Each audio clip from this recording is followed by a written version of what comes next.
ವಚನ ಸತ್ಯ ವಚನ, ಭೂಮಿಗೆ ಬಂದ ವಚನ. ವಚನ ಸತ್ಯ ವಚನ, ಭೂಮಿಗೆ ಬಂದ ವಚನ.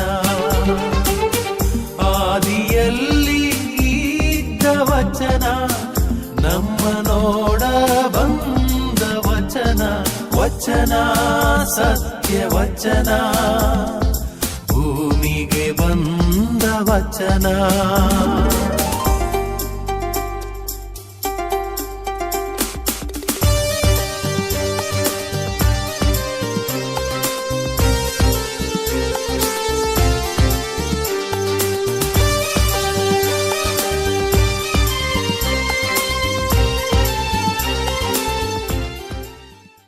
ಪ್ರಭು ಕ್ರಿಸ್ತರಲ್ಲಿ ನನ್ನ ಒಲವಿನ ಸಹೋದರ ಸಹೋದರಿಯರೇ, ಇಂದು ನಾವು ಯೇಸುವಿನ ಪವಿತ್ರ ರಕ್ತದ ಬಗ್ಗೆ ನಾವು ತಿಳಿದುಕೊಳ್ಳಲು ಆಶಿಸುತ್ತೇವೆ. ಪವಿತ್ರ ರಕ್ತದ ಮಹತ್ವವೇನು? ಪವಿತ್ರ ರಕ್ತ ನಮ್ಮ ಜೀವನದಲ್ಲಿ ಏನು ಮಾಡುತ್ತದೆ? ಯೇಸುವಿನ ಪವಿತ್ರ ರಕ್ತದಲ್ಲಿ ಇರುವ ವಿಶೇಷತೆ ಏನು ಎಂದು ಕೇಳಲು ತವಕ ಪಡೋಣ. ಹೌದು ಪ್ರಿಯರೇ, ಈಗ ದೇವರ ವಾಚನಗಳನ್ನು ಓದೋಣ. ಅಂದು ಪಾಸ್ಕ ಹಬ್ಬದ ಇಂದಿನ ದಿನ, ಮಾರನೆಯ ದಿನ ಸಾಬತ್ ದಿನವು ದೊಡ್ಡ ಹಬ್ಬವೂ ಆಗಿತ್ತು. ಸಾಬತ್ ದಿನದಂದು ಶವಗಳು ಶಿಲುಬೆಯ ಮೇಲೆ ತೂಗಾಡುವುದು ಸರಿಯಲ್ಲ ಎಂದುಕೊಂಡು ಶಿಲುಬೆಗೇರಿಸಲಾಗಿದ್ದವರ ಕಾಲುಗಳನ್ನು ಮುರಿದು ಅವರ ಶವವನ್ನು ಅಂದೇ ತೆಗೆಸಿಬಿಡಲು ಯಹೂದ್ಯರು ಪಿಲಾತನಿಂದ ಅಪ್ಪಣೆ ಕೇಳಿಕೊಂಡರು. ಅಂತೆಯೇ ಸೈನಿಕರು ಬಂದು ಯೇಸುವಿನೊಡನೆ ಶಿಲುಬೆಗೇರಿಸಲಾಗಿದ್ದ ಮೊದಲನೆಯವನ ಹಾಗೂ ಎರಡನೇ ಅವನ ಕಾಲುಗಳನ್ನು ಮುರಿದರು. ತರುವಾಯ ಯೇಸುವಿಗೆ ಅವನ ಬಳಿಗೆ ಬಂದರು.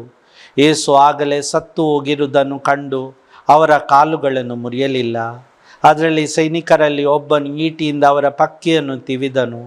ಕೂಡಲೇ ರಕ್ತವು ನೀರು ಅಲ್ಲಿಂದ ಹೊರಗೆ ಹರಿದು ಬಂದವು.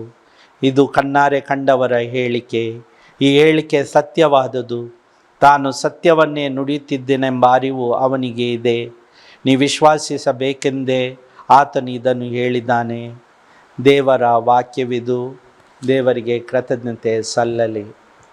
ಪ್ರೀತಿಯ ಸಹೋದರ ಸಹೋದರಿಯರೇ, ಯೇಸುವಿನ ರಕ್ತದ ಪರಿಣಾಮಗಳು, ಯೇಸುವಿನ ಅಮೂಲ್ಯ ರಕ್ತದ ಒಳ ಅರಿವುಗಳು ಏನೆಂದು ನಿಮ್ಮ ಮುಂದೆ ಇಡಲು ನಾನು ಇಚ್ಛಿಸುತ್ತೇನೆ. ಯೇಸುವಿನ ರಕ್ತ, ಅಮೂಲ್ಯ ರಕ್ತ ನಮಗೆ ಪಾಪದಿಂದ ಕ್ಷಮೆಯನ್ನು ನೀಡುತ್ತದೆ. ಸಂತ ಪೌಲರು ಎಫೆಸಿಯರಿಗೆ ಬರೆದ ಪತ್ರ ಅಧ್ಯಾಯ 1:7 ಯೇಸು ಕ್ರಿಸ್ತರು ಸುರಿಸಿದ ರಕ್ತಧಾರೆಯ ಮೂಲಕ ನಮಗೆ ಪಾಪ ಕ್ಷಮೆ ದೊರಕಿತು, ವಿಮೋಚನೆಯು ಲಭಿಸಿತು. ಹೌದು ಪ್ರಿಯರೇ, ಯೇಸು ಸುರಿಸಿದ ರಕ್ತದಿಂದ ನಮಗೆ ಪಾಪ ವಿಮೋಚನೆ ಆಯಿತು. ಪಾಪದಿಂದ ನಾವು ಮುಕ್ತರಾದೆವು, ನಮಗೆ ವಿಮೋಚನೆಯೂ ಲಭಿಸಿತು, ಪಾಪದಿಂದ ಕ್ಷಮೆಯೂ ಲಭಿಸಿತು. ಎಂಥ ಪವಿತ್ರ ರಕ್ತ ನೋಡಿ! ಆ ಪವಿತ್ರ ರಕ್ತವು ನಮ್ಮ ಮೇಲೆ ಚಿಮುಕಿಸಿದಾಗ, ನಮ್ಮ ಮೇಲೆ ಸುರಿಸಿದಾಗ, ನಮ್ಮನ್ನು ಆವರಿಸಿದಾಗ ನಾವು ಪಾಪದಿಂದ ಮುಕ್ತರಾಗುತ್ತೇವೆ. ಪಾಪ ಕ್ಷಮೆ ನಮಗೆ ಸಿಗುತ್ತದೆ. ಯೇಸುವಿನ ಪವಿತ್ರ ರಕ್ತ ಆತ್ಮದ ಶುದ್ಧೀಕರಣ ಮಾಡುತ್ತದೆ. ಇಬ್ರಿಯರಿಗೆ ಬರೆದ ಪತ್ರ ಅಧ್ಯಾಯ 9:14 ಯೇಸುವಿನ ರಕ್ತವು ಮತ್ತಷ್ಟು ಹೆಚ್ಚಾಗಿ ನಮ್ಮನ್ನು ಪರಿಶುದ್ಧಗೊಳಿಸುತ್ತದೆ. ಹೌದು ಪ್ರಿಯರೇ, ಯೇಸುವಿನ ರಕ್ತದಲ್ಲಿ ನಮಗೆ ಪರಿಶುದ್ಧವಾದ ಆತ್ಮಿಕ ಒಲವು ದೊರಕುತ್ತದೆ. ನಮ್ಮ ಆತ್ಮದ ಶುದ್ಧೀಕರಣವಾಗುತ್ತದೆ. ನಾವು ಆತ್ಮದಲ್ಲಿ ಹಲವಾರು ಪಾಪಗಳನ್ನು ಮಾಡುತ್ತೇವೆ. ಈ ಹಲವಾರು ಪಾಪಗಳನ್ನು ಈ ಯೇಸುವಿನ ಪವಿತ್ರ ರಕ್ತ ನಮ್ಮನ್ನು ಶುದ್ಧೀಕರಿಸಲು ಅವಶ್ಯಕವಾಗಿದೆ. ಯೇಸುವಿನ ರಕ್ತವು ನಮ್ಮನ್ನು ಪವಿತ್ರೀಕರಿಸುತ್ತದೆ. ಇಬ್ರಿಯರಿಗೆ ಬರೆದ ಪತ್ರ ಅಧ್ಯಾಯ 13:12 ಹೀಗೆ ಹೇಳಿದೆ: ಯೇಸು ಸ್ವಾಮಿ ಕೂಡ ತಮ್ಮ ರಕ್ತದಿಂದ ಜನರನ್ನು ಪರಿಶುದ್ಧಿಗೊಳಿಸೋಸ್ಕರ ನಗರ ದ್ವಾರದ ಹೊರಗಡೆ ಮರಣಕ್ಕೆ ಈಡಾದರು. ಹೌದು ಪ್ರಿಯರೇ, ಆ ಪವಿತ್ರತೆಯ ಜಾಗದಲ್ಲಿ ಯೇಸು ಸ್ವಾಮಿ ತನ್ನನ್ನೇ ನಮಗೆ ಕೊಟ್ಟರು. ಆದುದರಿಂದ ಅವರ ಪವಿತ್ರ ಶಿಲುಬೆಯ ಮರಣದಿಂದ ನಮ್ಮನ್ನು ಪವಿತ್ರೀಕರಿಸಿದರು. ನಾವು ಯೇಸುವಿನ ಪವಿತ್ರ ರಕ್ತದಿಂದ ಸೈತಾನನ ಮೇಲೆ ವಿಜಯ ಹೊಂದಲು ಸಾಧ್ಯವಾಗುತ್ತದೆ. ಯೇಸುವಿನ ರಕ್ತದಿಂದ ಸೈತಾನನ ಪ್ರಭಾವವನ್ನು ತಡೆಯಬಹುದು. ಸೈತಾನನಿಗೆ ಯೇಸುವಿನ ರಕ್ತ ಎಂದರೆ ಯೇಸುವೇ ಅಂದರೆ ಮೊದಲಿಗೆ ಅವರಿಗೆ ಒಂದು ರೀತಿಯ ಹೆದರಿಕೆ. ಹಾಗಾದರೆ ಯೇಸುವಿನ ರಕ್ತದ ಬಗ್ಗೆ ಅವ್ರಿಗೆ ಎಷ್ಟು ಅಂಜಿಕೆ ಇರುವುದಿಲ್ಲ. ಹೌದು ಪ್ರಿಯರೇ, ಸೈತಾನನ ಮೇಲೆ ವಿಜಯ ಸಾರಲು ಯೇಸುವಿನ ಅಮೂಲ್ಯ ರಕ್ತದ ಅಗತ್ಯವಿದೆ. ರೋಗದಿಂದ ಗುಣಮುಖತೆ ನಮಗೆ ಸಿಗುತ್ತದೆ. ಯೆಶಾಯನ ಗ್ರಂಥ ಅಧ್ಯಾಯ 53 ವಾಕ್ಯ 5 ಹೀಗೆ ಹೇಳಿದೆ, ಗಾಯಗೊಂಡನಾತ ನಮ್ಮ ಪಾಪಗಳ ನಿಮಿತ್ತ, ಜರ್ಜರಿತನಾದ ನಮ್ಮ ದ್ರೋಹಗಳ ದೆಸೆಯಿಂದ, ಶಿಕ್ಷೆಗೊಳಗಾದ ನಮ್ಮ ರಕ್ಷೆಗಾಗಿ, ಪೆಟ್ಟು ತಿಂದ ನಮ್ಮ ಸ್ವಸ್ಥತೆಗಾಗಿ. ಹೌದು ಪ್ರಿಯರೇ, ಈ ಮಾತುಗಳು ಎಷ್ಟು ಗುಣಮುಖವನ್ನು ನಮಗೆ ನೀಡುತ್ತದೆ ಎಂದು ನಾವು ನೋಡೋಣ. ಹೌದು ಪ್ರಿಯರೇ, ಈ ಮಾತುಗಳಲ್ಲಿ ಎಷ್ಟು ಸತ್ಯವಿದೆ. ಗಾಯಗೊಂಡವನಾತ ನಮ್ಮ ಪಾಪಗಳ ನಿಮಿತ್ತ, ಜರ್ಜರಿನಾತನಾದ ನಮ್ಮ ದ್ರೋಹಗಳ ದೆಸೆಯಿಂದ, ಶಿಕ್ಷೆಗೊಳಗಾದ ನಮ್ಮ ರಕ್ಷೆಗಾಗಿ, ಪೆಟ್ಟು ತಿಂದ ನಮ್ಮ ಸ್ವಸ್ಥತೆಗಾಗಿ. ಹೌದು ಪ್ರಿಯರೇ, ಅವನು ನಮಗೋಸ್ಕರ ಇದನ್ನೆಲ್ಲ ಅವನು ಸಹಿಸಿದ. ಮತ್ತು ನಮಗೋಸ್ಕರ ಆ ಶಿಲುಬೆಯಲ್ಲಿ ಅವರು ಮರಣವನ್ನು ಕಂಡುಕೊಂಡರು. ಹೌದು ಪ್ರಿಯರೇ, ಯೇಸುವಿನ ಉದಾರ ಮನಸ್ಸು ನಮಗೆ ಇಲ್ಲಿ ತಿಳಿದು ಬರುತ್ತದೆ. ಯೇಸುವಿನ ರಕ್ತದಿಂದ, ಶಾಪದಿಂದ ಮುಕ್ತಿ ನಾವು ಪಡೆಯುತ್ತೇವೆ. ಪೌಲರು ಗಲಾತ್ಯರಿಗೆ ಬರೆದ ಪತ್ರ ಅಧ್ಯಾಯ 3 ವಾಕ್ಯ 13 ಹೀಗೆ ಹೇಳುತ್ತದೆ, ಮರಕ್ಕೆ ತೂಗ ಹಾಕಲಾದ ಪ್ರತಿಯೊಬ್ಬನು ಶಾಪಗ್ರಸ್ತನು ಎಂದು ಬರೆದಿರುವಂತೆ ನಮಗೋಸ್ಕರ ಕ್ರಿಸ್ತ ಯೇಸು ಶಾಪ ಸ್ವರೂಪಿಯಾಗಿ ಧರ್ಮಶಾಸ್ತ್ರದಲ್ಲಿ ಹೇಳಲಾಗಿರುವ ಶಾಪದಿಂದ ನಮ್ಮನ್ನು ಪಾರು ಮಾಡಿದರು. ಹೌದು, ನಾವು ಶಾಪದಿಂದ ಜೀವನವನ್ನು ಕಂಡುಕೊಂಡಾಗ ನಮ್ಮ ಶಾಪವನ್ನು ತೆಗೆದುಹಾಕಲೆಂದು ಯೇಸು ಕ್ರಿಸ್ತರು ಆ ಮರಣಕ್ಕೆ ಒಳಗಾದರು. ಆ ಮರಣದಿಂದ ನಮ್ಮನ್ನು ಶಾಪದಿಂದ ಮುಕ್ತಿ ಮಾಡಿದರು. ಯೇಸುವಿನ ಅಮೂಲ್ಯ ರಕ್ತ ನಿತ್ಯ ಜೀವನವನ್ನು ನೀಡುತ್ತದೆ. ಯೋಹಾನನ ಶುಭ ಸಂದೇಶ ಅಧ್ಯಾಯ 6 ವಾಕ್ಯ 54 ಹೀಗೆ ಹೇಳಿದೆ, ನನ್ನ ಮಾಂಸವನ್ನು ತಿಂದು ನನ್ನ ರಕ್ತವನ್ನು ಕುಡಿಯುವನಲ್ಲಿ ನಿತ್ಯ ಜೀವವಿರುತ್ತದೆ. ಅಲ್ಲದೆ ಅಂತಿಮ ದಿನದಿಂದ ನಾನು ಅವನನ್ನು ಜೀವಕ್ಕೆ ಎಬ್ಬಿಸುತ್ತೇನೆ. ನನ್ನ ಮಾಂಸವೇ ನಿಜವಾದ ಆಹಾರ, ನನ್ನ ರಕ್ತವೇ ನಿಜವಾದ ಪಾನ.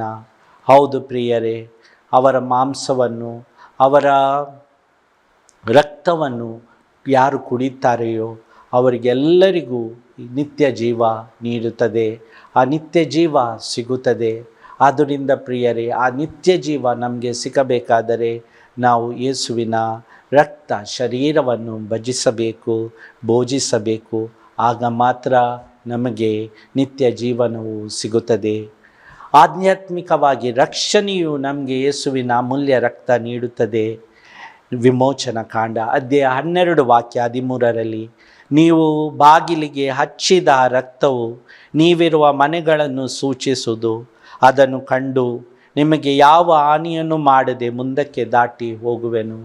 ಯಾರ ಮನೆಯ ಆ ಒಂದು ಬಾಗಿಲಿಗೆ ಹಚ್ಚಿದ ರಕ್ತ ಇದೆ, ಆ ರಕ್ತ ಇರುವ ಮನೆಯ ಬಾಗಿಲನ್ನು ಈ ದೇವರು ಮುಟ್ಟುವುದಿಲ್ಲ, ಅವರಿಗೆ ಸಂರಕ್ಷಣೆಯನ್ನು ನೀಡುತ್ತದೆ ಎಂದು ಈ ಮಾತುಗಳಲ್ಲಿ ನಮಗೆ ಗೊತ್ತಾಗುತ್ತದೆ. ಹೌದು ಪ್ರಿಯರೇ, ಆಧ್ಯಾತ್ಮಿಕ ರಕ್ಷಣೆ ನಮಗೆ ಈ ಯೇಸುವಿನ ರಕ್ತದಿಂದ ದೊರಕುತ್ತದೆ. ಯೇಸುವಿನ ರಕ್ತವು ನಮ್ಮ ಹೃದಯ ಪರಿವರ್ತನೆಯನ್ನು ಮಾಡುತ್ತದೆ. ಎಜೆಕಿಯೇಲನ ಗ್ರಂಥ ಅಧ್ಯಾಯ 36 ವಾಕ್ಯ 26-27 ನಾನು ನಿಮಗೆ ಹೊಸ ಮನಸ್ಸನ್ನು ಕೊಟ್ಟು ನಿಮ್ಮಲ್ಲಿ ನನ್ನ ಸ್ವಭಾವವನ್ನು ಹುಟ್ಟಿಸುವೆನು. ಕಲ್ಲಾದ ಹೃದಯ ನಿಮ್ಮೊಳಗಿನಿಂದ ತೆಗೆದು ಮೃದುವಾದ ಹೃದಯವನ್ನು ನಿಮಗೆ ದಯಪಾಲಿಸುವೆನು. ನನ್ನ ಆತ್ಮವನ್ನು ನಿಮ್ಮಲ್ಲಿ ನೆಲೆಸಿರುವಂತೆ ಆಗ್ರಹಿಸುವೆನು. ಹೌದು ಪ್ರಿಯರೇ, ಯೇಸುವಿನ ರಕ್ತದಿಂದ ನಮ್ಮಲ್ಲಿ ಹೃದಯ ಪರಿವರ್ತನೆ ಆಗುತ್ತದೆ. ನಮ್ಮ ಜೀವನದಲ್ಲಿ ಹಾಗೂ ಹೃದಯದಲ್ಲಿ ಯೇಸುವಿನ ಅಗೋಚರ ಶಕ್ತಿ ನಮಗೆ ದೊರಕುತ್ತದೆ. ಆದುದರಿಂದ ನಾವು ಯೇಸುವಿನಲ್ಲಿ ಒಂದಾಗುತ್ತೇವೆ. ಯೇಸುವಿನ ರಕ್ತ ಶರೀರವು ನಮಗೆ ಆಧ್ಯಾತ್ಮಿಕ ಶಕ್ತಿಯನ್ನು ನೀಡುತ್ತದೆ. ಕೊರಿಂಥಿಯರಿಗೆ ಬರೆದ ಮೊದಲ ಪತ್ರ ಅಧ್ಯಾಯ 1 ವಾಕ್ಯ 18 ಹೀಗೆ ಹೇಳಿದ್ದಾರೆ, ವಿನಾಶ ಮಾರ್ಗದಲ್ಲಿರುವವರಿಗೆ ಶಿಲುಬೆಯ ಸಂದೇಶ ಹುಚ್ಚು ಸಂಗತಿಯಾಗಿದೆ, ಮುಕ್ತಿ ಮಾರ್ಗದಲ್ಲಿರುವ ನಮಗಾದರೂ ಅದು ದೈವ ಶಕ್ತಿಯಾಗಿದೆ. ಹೌದು ಪ್ರಿಯರೇ, ಯೇಸುವಿನ ರಕ್ತ ನಮಗೆ ಆಧ್ಯಾತ್ಮಿಕ ಶಕ್ತಿಯನ್ನು ನೀಡುತ್ತದೆ. ನಮ್ಮ ಜೀವನದಲ್ಲಿ ಇರುವ ಎಲ್ಲ ರೀತಿಯ ಅಡಕು ತೊಡಕುಗಳನ್ನು ನಿವಾರಿಸಲು ನಮಗೆ ಆಧಾರವಾಗಿರುತ್ತದೆ. ಯೇಸುವಿನ ರಕ್ತ ಮರದ ಮೇಲೆ ವಿಜಯವನ್ನು ನೀಡುತ್ತದೆ. ಕೊರಿಂಥಿಯರಿಗೆ ಬರೆದ ಮೊದಲ ಪತ್ರ ಅಧ್ಯಾಯ 15 ವಾಕ್ಯ 56-57 ಹೀಗೆ ಹೇಳುತ್ತದೆ: ಸಾವಿಗೆ ಸೋಲಾಯಿತು, ಜಯವು ಸಂಪೂರ್ಣವಾಯಿತು. ಎಲೆ ಸಾವೆ, ನಿನ್ನ ಜಯವೆಲ್ಲಿ? ಎಲೆ ಸಾವೆ, ನಿನ್ನ ವಿಷಕುಂಡಿಯಲ್ಲಿ? ಆದರೆ ನಮ್ಮ ಪ್ರಭುವಾದ ಯೇಸುಕ್ರಿಸ್ತರ ಮುಖಾಂತರ ನಮಗೆ ಜಯವನ್ನು ದೊರಕಿಸಿಕೊಟ್ಟಿರುವ ದೇವರಿಗೆ ಸ್ತೋತ್ರ ಸಲ್ಲಲಿ. ಹೌದು ಪ್ರಿಯರೇ, ಮರಣದ ಮೇಲೆ ವಿಜಯವನ್ನು ಸಾಧಿಸುವ ಯೇಸುವಿಗೆ ಅವರ ರಕ್ತದಿಂದ ನಮಗೆ ಜಯವನ್ನು ನೀಡಿದ್ದಾರೆ. ಆ ಸಾವಿನ ಮುಂದೆ ನಾವು ಜಯವನ್ನು ನಮಗೆ ಕೊಟ್ಟಿದ್ದಾರೆ. ಯೇಸುವಿನ ರಕ್ತವು ಪವಿತ್ರ ಆತ್ಮದ ವಾಸವಾಗಿದೆ. ಯೇಸುವಿನ ರಕ್ತದಿಂದ ಶುದ್ಧರಾದ ಮೇಲೆ ಆತ್ಮ ನಮ್ಮೊಳಗೆ ವಾಸಿಸುತ್ತದೆ. ಆದ್ದರಿಂದ ಪ್ರಿಯರೇ, ಯೇಸುವಿನ ರಕ್ತವನ್ನು ನಾವು ಭುಜಿಸಬೇಕು. ಯೇಸುವಿನ ರಕ್ತವನ್ನು ನಮ್ಮ ಜೀವನದಲ್ಲಿ ನಾವು ಕಂಡುಕೊಳ್ಳಬೇಕು. ಆದ್ದರಿಂದ ಪ್ರಿಯರೇ, ಈ ಒಂದು ಶುಭ ಸಂದೇಶದಲ್ಲಿ ನಾವು ಅರಿತುಕೊಳ್ಳುವಂತೆ ಯೇಸುವಿನ ರಕ್ತವು ಅಮೂಲ್ಯವಾಗಿದೆ.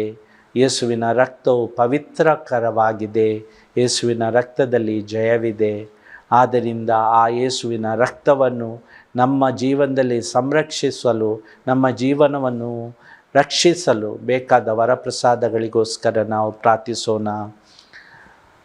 ತಂದೆಯಾದ ದೇವರೇ, ನಿಮ್ಮ ಮಗನ ರಕ್ತದಿಂದ ನಮ್ಮನ್ನು ಎಲ್ಲ ರೀತಿಯ ಒಡಕು ತೊಡಕುಗಳಿಂದ ಸಂರಕ್ಷಿಸಿದ್ದೀರಿ. ನಮಗೆ ರಕ್ಷಣೆಯನ್ನು ನೀಡಿದ್ದೀರಿ. ನಮ್ಮ ಆತ್ಮರಕ್ಷಣೆಯನ್ನು ಮಾಡಿದ್ದೀರಿ. ಅದರಂತೆ ತಂದೆಯೇ, ನಮ್ಮಲ್ಲಿರುವ ಎಲ್ಲ ಒಡಕು ತೊಡಕುಗಳನ್ನು ತೆಗೆದುಹಾಕಿರಿ. ನಿಮ್ಮ ಅಮೂಲ್ಯ ರಕ್ತದಿಂದ ನಮ್ಮನ್ನು ದೇವರೆಡೆಗೆ ಹೋಗುವಂತೆ ಮಾಡಿರಿ, ನಿಮ್ಮೆಡೆಗೆ ಸೆಳೆಯಿರಿ. ಈ ಪ್ರಾರ್ಥನೆಯನ್ನು ಪ್ರಭು ಕ್ರಿಸ್ತರ ಮುಖಾಂತರ ನಾವು ಮಾಡುತ್ತೇವೆ. ಆಮೆನ್.